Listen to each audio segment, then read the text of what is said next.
Cambridge IELTS 7 by University of Cambridge ESOL Examinations. Published by Cambridge University Press. This recording is copyright. CD 3. You will hear a number of different recordings and you will have to answer questions on what you hear. There will be time for you to read the instructions and questions, and you will have a chance to check your work. All the recordings will be played once only. The test is in 4 sections. At the end of the test, you will be given 10 minutes to transfer your answers to an answer sheet. Now turn to Section 1.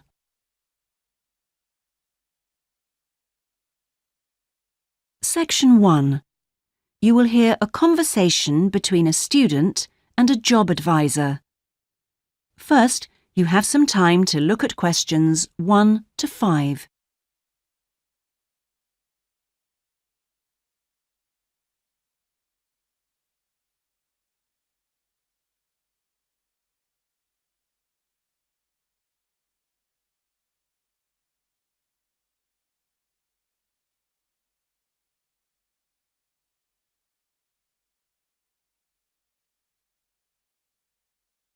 You will see that there is an example that has been done for you. On this occasion only, the conversation relating to this will be played first. Good morning. Oh, good morning. Is this, room number 26? Yes, that's right. So, is this the Student Job Centre? It certainly is. How can I help you? Well, actually, I'm looking for a job, a part-time job. Do you have anything available at the moment? The student is looking for a part-time job, so part-time has been written in the space. Now we shall begin. You should answer the questions as you listen. Hear the recording a second time. Listen carefully and answer questions 1 to 5. Good morning. Oh, good morning. Is this, room number 26? Yes, that's right. So, is this the Student Job Centre? It certainly is. How can I help you? Well, actually, I'm looking for a job, a part-time job. Do you have anything available at the moment? Yes. Are you a registered student? I'm afraid this service is only available to full-time students. Yes, I am. I'm doing a degree in business studies. Here's my student card. Which year are you in? Well, I've been at uni for 4 years, but I'm in the 3rd year because I took last year off. Right. Well, let's just have a look at what positions are available at the moment. There's a job working at the reception desk at the sports centre for 3 evenings a week. That's Wednesdays, Thursdays and Fridays. Oh, that sounds like fun, but unfortunately I have evening lectures, so that's not possible, I'm afraid. Is there anything during the day? OK, that's no good then. What about cleaning? There's a position for a cleaner at the childcare centre. Right. But you'd need to be there at 6 a.m. Does that appeal? 6 o'clock in the morning? Ooh, that's far too early for me, I'm afraid. I'd never make it that early in the morning. Well, there was a position going in the computer lab for 3 days a week that might be OK. Here it is. No, it's in the library, not the lab. Clerical assistant required. I think it mostly involves putting the books back on the shelves. Oh, no, hang on. It's for Wednesday and Friday evenings again. No, I can't manage that because of the lectures. OK, I'm getting the idea. Look, I'll just get a few details from you anyway, and then we can check through the list and see what comes up. Before you hear the rest of the conversation, you have some time to look at questions 6 to 10.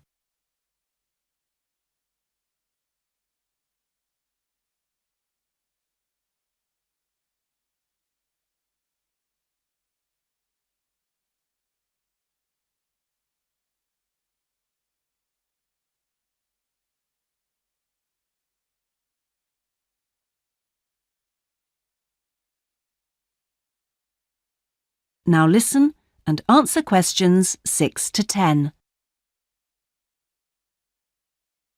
We'll fill in the personal details on this application form first, if that's okay. Yeah, that's fine. Now, what's your name again? Anita Newman. That's Newman. And your address, Anita? I'm in one of the halls of residence for postgraduate students. You know, International House. OK, that's easy. What's your room number there? Room B569. No, sorry, B659. I always get that wrong. I haven't been living there very long. Do you have any other skills? Typing, languages, that sort of thing? Well, I speak some Japanese. Right, I'll make a note of that. Now, let's see what else is available. What do you think of administrative work? There's a position for an office assistant at the English Language Centre. That sounds interesting. It's for 3 days a week, Monday, Friday and Saturday mornings. Interested? I was hoping to have Saturdays free, but I need the work, so... Can you tell me what the job involves? Yep, sure. It says here that you'll be required to deal with student inquiries and answer the phone. I'm sure I can handle all that without a problem. Great. Well, would you like me to arrange an interview for you? Say Friday morning around 10? Can we make it a bit later? Unfortunately, I've got something to do at 10. Would that be okay? Not a problem. How about 11:30? Hope it works out for you, Anita. Me too. And thanks for all your help. That is the end of section 1. You now have half a minute to check your answers.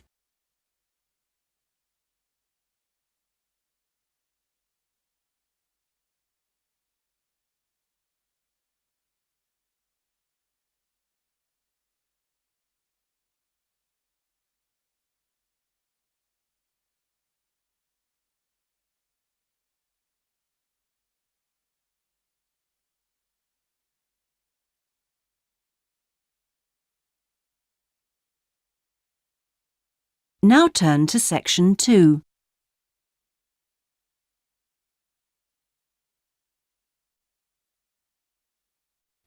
Section 2. You will hear a talk given by a group offering a walking holiday to raise money for charity. First, you have some time to look at questions 11 to 16.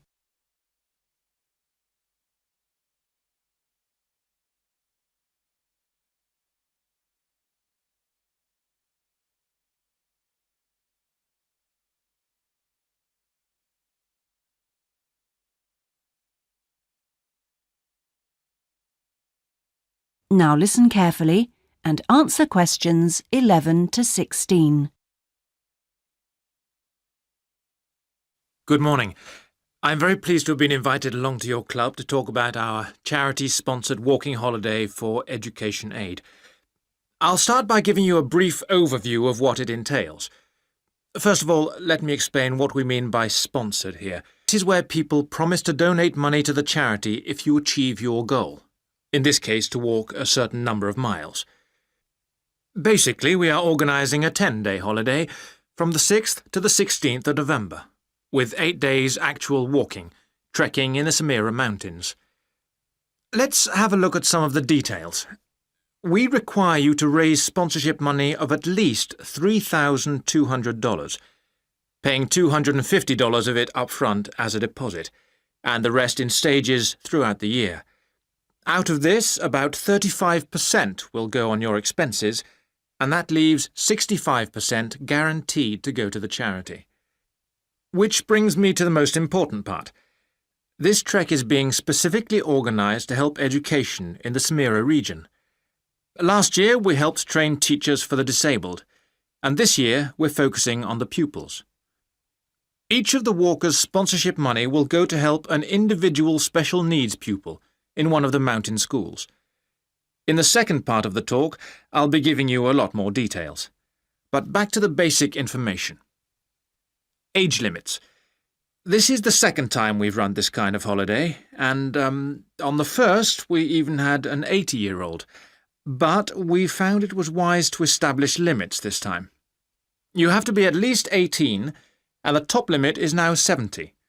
though you need to obtain a health certificate from your doctor if you are over 60 years old. Now, the Samira Mountains are among the highest in the world, but you mustn't be too daunted. We will mainly be trekking in the foothills only, although there will be spectacular views even in the foothills. However, you will need to be extremely fit if you aren't now and you're interested in coming with us. You have plenty of time to get into shape. You'll be sleeping in tents, so you must have quite a bit of equipment with you, but you will be helped by local assistants. Your bedding and so forth will be carried by them. We ask that you only walk with a small rucksack with needs for the day. I don't think I've really said enough about the marvellous area you'll be walking in. Let's have a look at some of the sights you'll be seeing. Apart from these spectacular snow-covered peaks and valleys, there are marvellous historic villages. The area's been famous for centuries for making beautiful carpets, although recently there has been a trend to move into weaving blankets and wood carving. The people are extremely friendly and welcoming. We deliberately keep the party small in size to minimise disruption to people and landscape. Before you hear the rest of the talk, you have some time to look at questions 17 to 20.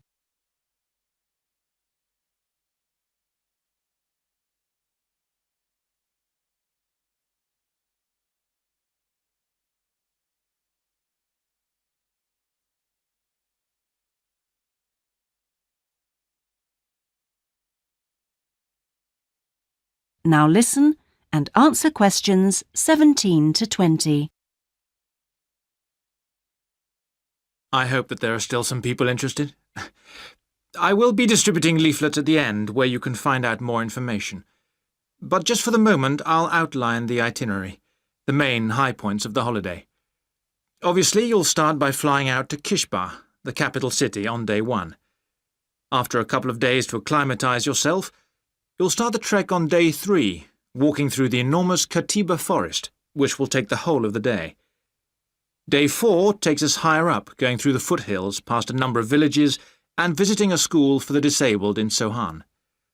Then you have a rest day, that's day 5, before going to the spectacular Kumi Temple, with 12th century carvings, set in a small forest by a lake, and that's day 6, the highlight for many. We stay near there for day 7, because then comes the hardest day, walking through very mountainous country, but culminating in a swim in the Pate Falls. This is the highest waterfall in the region. Day 9 is much easier, with part of the day spent in a village where they make some of the gorgeous red blankets. Then back down to Kishba and the journey home. So, you can see it's a pretty packed timetable. That is the end of section 2. You now have half a minute to check your answers.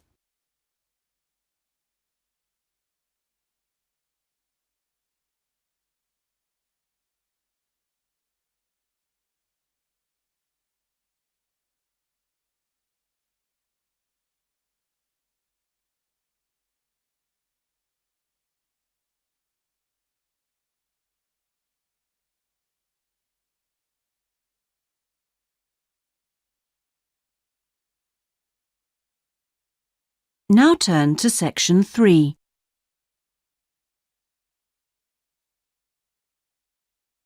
Section 3. You will hear part of a seminar on ocean research given by a climate scientist. First, you have some time to look at questions 21 to 25.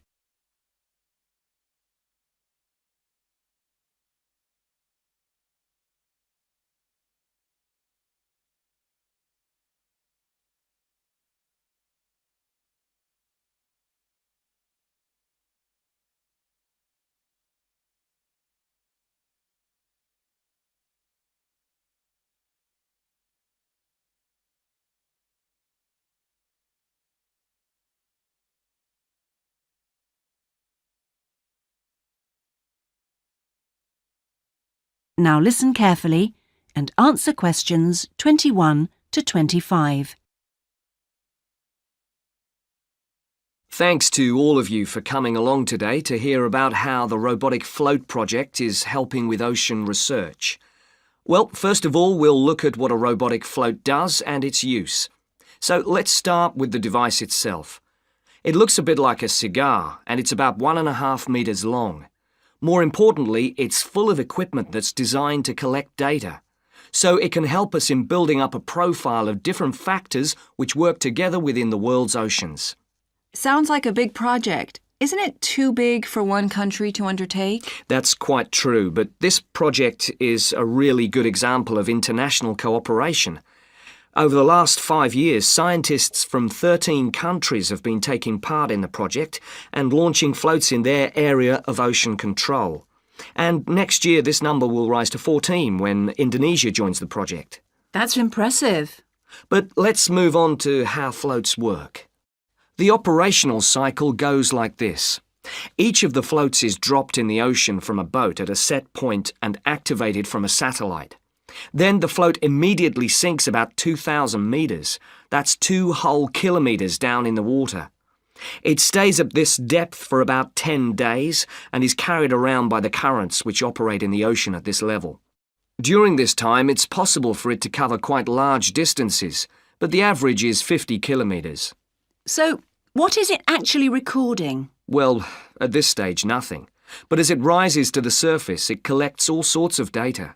Most importantly, variations in salinity, that's salt levels, and the changes in temperature, a bit like underwater weather balloons. Then, when it gets back to the surface, all the data it's collected is beamed up to the satellite. After about 5 hours on the surface, the float automatically sinks, beginning the whole process again. What happens to the data? Well, the information is transferred direct to onshore meteorological stations, like our one in Hobart, and within 4 hours the findings can be on computers, and they can be mapped and analysed.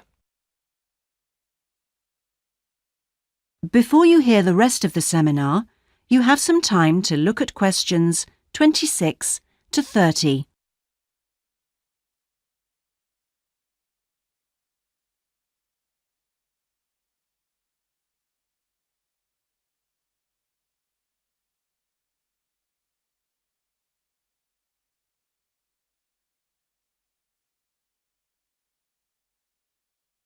Now listen and answer questions 26 to 30. You say you're building models of the world's ocean systems, but how are they going to be used? And more importantly, when? Some of the data has already helped in completing projects. For example, our understanding of the underlying causes of El Niño events is being confirmed by float data. Another way we're using float data is to help us to understand the mechanics of climate change, like global warming and ozone depletion. That's part of an ongoing variability study, but the results are still a long way off. However, this is not the case with our ocean weather forecasting. Because we know from the floats what the prevailing weather conditions will be in certain parts of the ocean, we can advise the Navy on search and rescue missions. That's happening right now, and many yachtsmen owe their lives to the success of this project. In addition, the float data can help us to look at the biological implications of ocean processes. Would that help with preserving fish stocks? Yes, and advising governments on fisheries legislation. We're well on the way to completing a project on this. We hope it will help to bring about more sustainable fishing practices. We'll be seeing the results of that quite soon. It sounds like the data from floats has lots of applications. Yes, it does. It's also a powerful agricultural tool. If we were aware of what the weather would be like, say, next year, we could make sure that the farmers planted appropriate grain varieties to produce the best yield from the available rainfall. That sounds a bit like science fiction, especially when now we can't even tell them when it will break. I agree that this concept is still a long way in the future, but it will come eventually, and the float data will have made a contribution. That is the end of section 3. You now have half a minute to check your answers.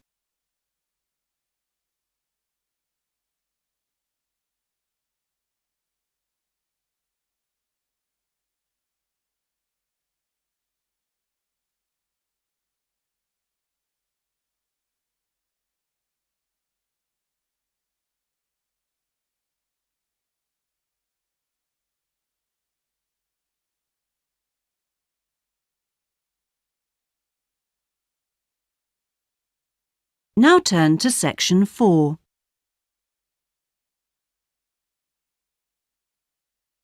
Section 4. You will hear part of a lecture about hotels and the tourist industry. First, you have some time to look at questions 31 to 40.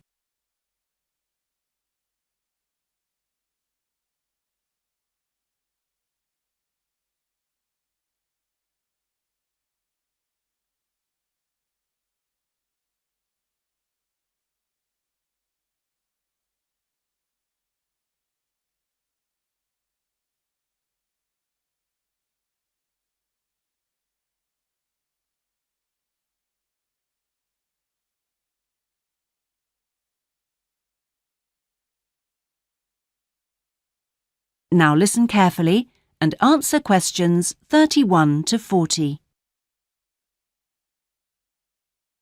Good morning, everyone. Today's lecture forms part of the Hospitality and Tourism module. Last week, I looked at the economy end of the hotel business. This week, I'm going to discuss the luxury end of the market. Let's consider the following scenario. You wake up in the middle of the night in a strange hotel miles away from home, disoriented most probably from jet lag, when even the most expensive surroundings can seem empty and dispiriting. You have paid a great deal of money to stay in this first-class hotel with its contemporary technology, but according to recent research carried out by an international travel and public relations company, all is not well. The research suggests that even the most opulent, luxurious hotels seem to have underestimated the most basic needs of their customers, be they traveling for work or pleasure. The need to feel at home in surroundings which are both familiar and inviting. Do these findings, however, apply only to hotels situated in particular areas? Is it possible that the external environment can affect a guest's well-being? The company's research covered a whole range of different hotel types, both independent hotels and those which are part of large chains. They investigated chic so-called boutique hotels in the heart of downtown business districts, stately mansions located in the depths of beautiful countryside, and plush hotels built at the edge of tropical beaches, surrounded by palm trees and idyllic blue ocean. And the research concluded that what was outside the hotel building simply didn't matter. This is a fascinating revelation, and those of you hoping to move into careers in the travel and leisure industry would be well advised to look at the findings in more detail. But back to the main point of this lecture, the need to feel at home. What can the hotel industry do about it? And is the very idea so subjective that it's impossible to do anything about it on a global basis?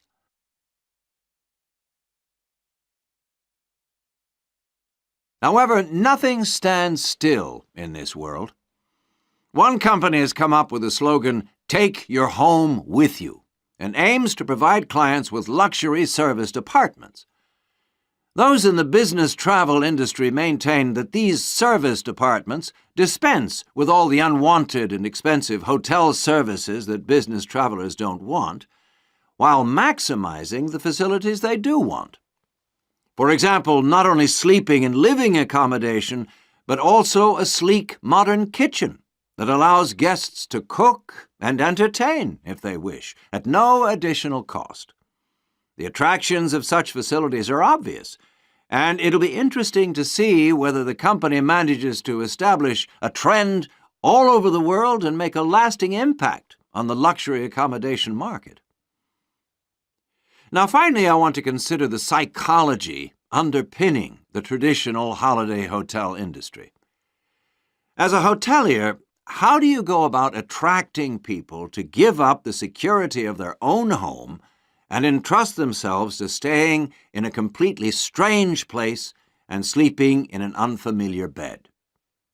Firstly, hotels exploit people's need to escape the predictability of their everyday lives. For a few days, people can pretend they are free of responsibilities and can indulge themselves.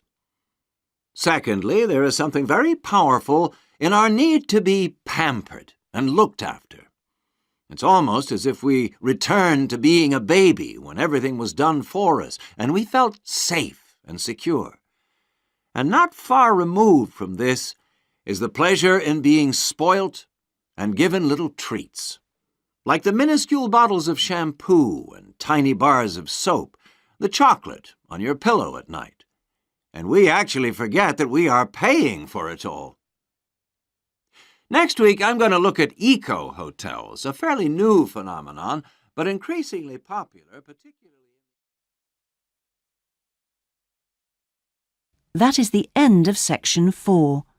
You now have half a minute to check your answers.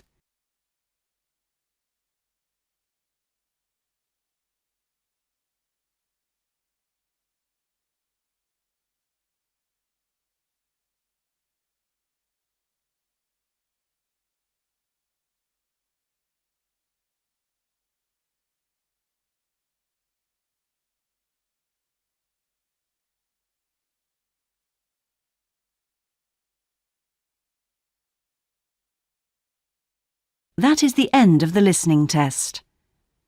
In the IELTS test, you would now have 10 minutes to transfer your answers to the listening answer sheet.